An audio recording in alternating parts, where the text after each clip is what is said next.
जी मैं हूँ Ehtesham Rashid from university of Gujarat. जी आज हम डिस्कस करेंगे चैप्टर 7 का question number 2।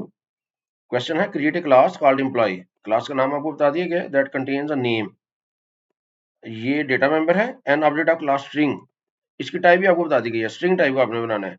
And an employ number जिसकी टाइप लॉन्ग होगी। Include member function called get data. एक गेट डेटा का मेंबर फंक्शन बनाना है तो get data from the user, user input करेगा। And another function called put data. अब ये जो पुट डेटा का फंक्शन है ये डिस्प्ले करेगा, तो इसका नाम उन्होंने पुट डेटा बताया तो आपने यही नाम इसका रखना है। Write a main program. आपने एक मेन प्रोग्राम लिखना है to exercise this class. It should create an array of type employ. Employ type का एक अरे बनेगा, कितना? And then invite the user to input data for up to 100 employees. अब ये है अप टू 100 एम्प्लॉयज, इसका मतलब है कि 100 एम्प्लॉय नहीं आपने एग्जैक्ट करने, अप टू मैक्सिमम 100 होने चाहिए। अब होने कितने चाहिए? अब ये बेसिकली यूजर डिसाइड करेगा कि आपने कितने एम्प्लॉयज का डेटा इनपुट करना है। Finally it should print out the data for all employees. तो इसके बाद तमाम एम्प्लॉयज का डेटा वो शो कर देगा। तो इसे कैसे करेंगे, आइए चलते हैं कोड ब्लॉक पे। सबसे पहले तो हम एक क्लास बना लेंगे एम्प्लॉय। एम्प्लॉय क्लास में प्राइवेट जो पोर्शन है इसमें हम स्ट्रिंग एक बना लेंगे नेम, और लॉन्ग एक हम बना लेंगे नंबर। पब्लिक पोर्शन में इसके अंदर एक हमने बनाना है वॉइड गेट डाटा का फंक्शन। ये क्या करेगा? ये इनपुट करेगा, और इनपुट से पहले आपको पता है हम एक मैसेज शो करते हैं सी आउट एंटर। इसको न्यू लाइन में करने के लिए बैक स्लैश एन कर ले, क्योंकि हमने मल्टीपल एंट्रीज करनी है ना, तो जब भी नई एंट्री स्टार्ट होगी तो न्यू लाइन से होगी। Enter name.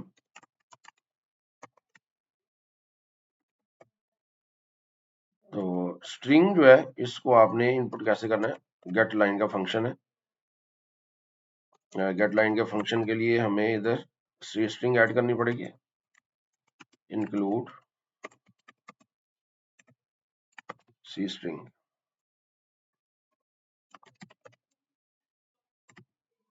Gate line.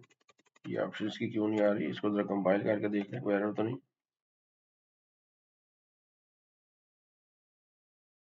हाँ जी, कोई एरर नहीं है। Get line name C out enter number cin number.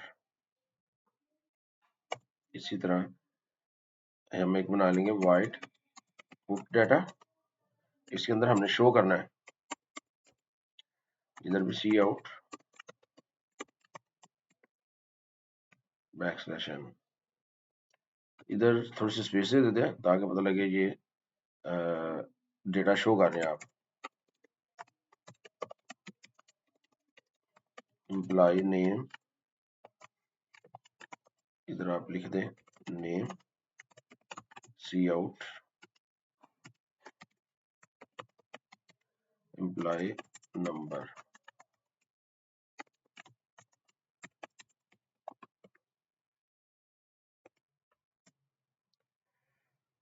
इसके बाद मेन में आ जाए। अब देखिए मेन में सबसे पहले तो हमने एम्प्लॉय जो क्लास है इसका हमने ऑब्जेक्ट बनाना है ई एम पी बना ले 100।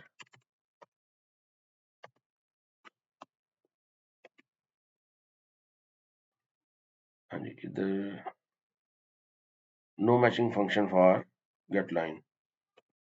हमने इधर इसकी मैक्सिमम लिमिट भी बतानी है।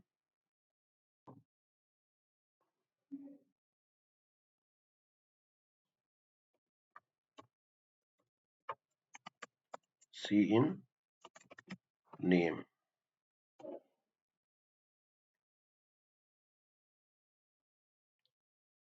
Employ E M P L O Y employ. Get line में सी इन और साथ हमने इसका नेम लिखना है। अब इसको कंपाइल करें तो अब एरर नहीं है। एम्प्लॉय हमने 100 बना लिए। अब हमने इनपुट कितने करने हैं, अब ये चीज हमें यूजर बताएगा।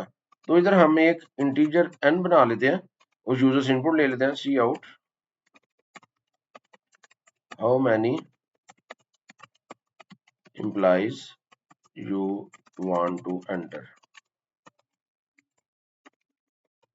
और इधर सी इन कर ले n को। अब जो यूजर इनपुट करेगा उतनी दफा लूप चला दें। For integer i is equal to 0, i is less than n, i plus plus. अब इस लूप के अंदर हमने क्या करना है, एम्प्लॉय को इनपुट करना है। तो ये जो emp और इसका जो इंडेक्स i है डॉट गेट डेटा,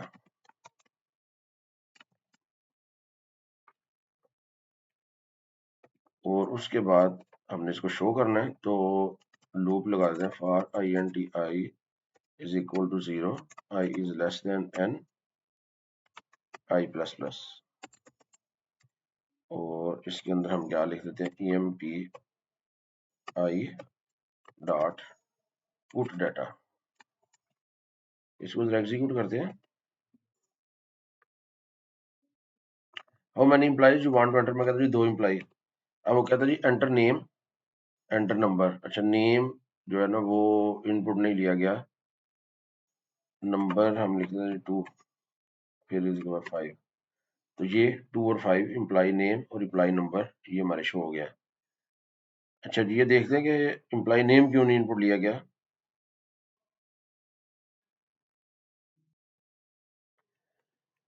जी ये नेम इनपुट इसलिए नहीं ले रहा कि जब आप इससे पहले इनपुट करते हैं ना और एंटर प्रेस करते हैं, तो बाय डिफॉल्ट वो जो आपने जो एंटर की प्रेस की होती है ना, तो बफर की कुछ प्रॉब्लम की वजह से वो इनपुट ये गेट लाइन जो है ना वो उसको डिटेक्ट कर लेता है।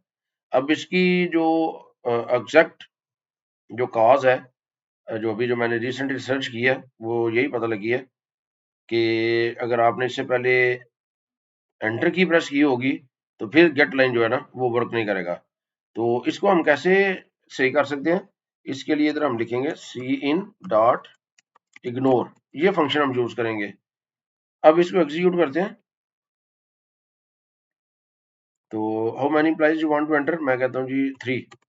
तो अब देखिए जी आ गया एंटर नेम। तो मैं कह देता हूँ वसीम अकरम 99, इमरान खान, इसे कह देता जी 100, ठीक है,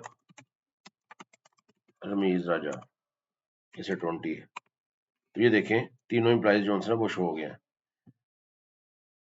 इस तरह इस क्वेश्चन को हमने करना है।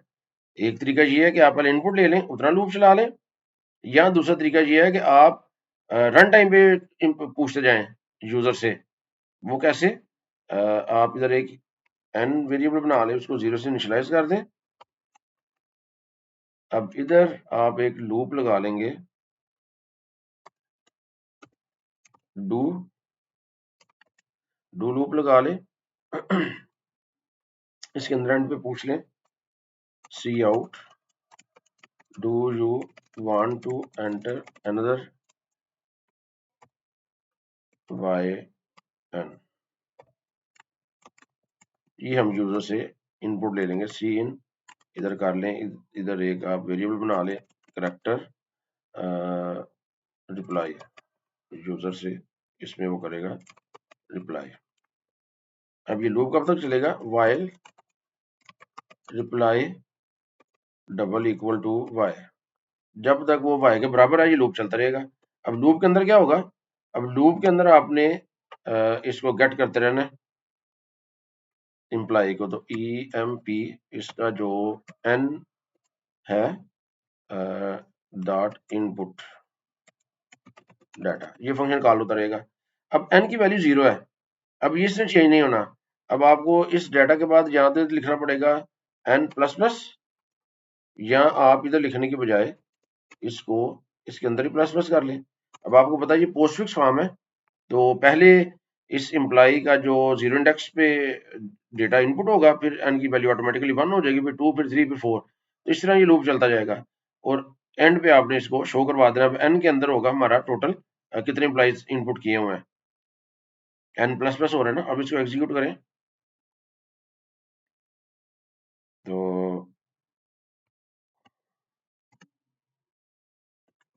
जी एरर मैसेज क्या आई है, class employee has no member name input data. वो कहते हैं इनपुट डाटा उसका कोई मेंबर नहीं है। तो इसका बेसिकली हमने बनाया था गेट डाटा का फंक्शन बनाया था। अब इसको एग्जीक्यूट करें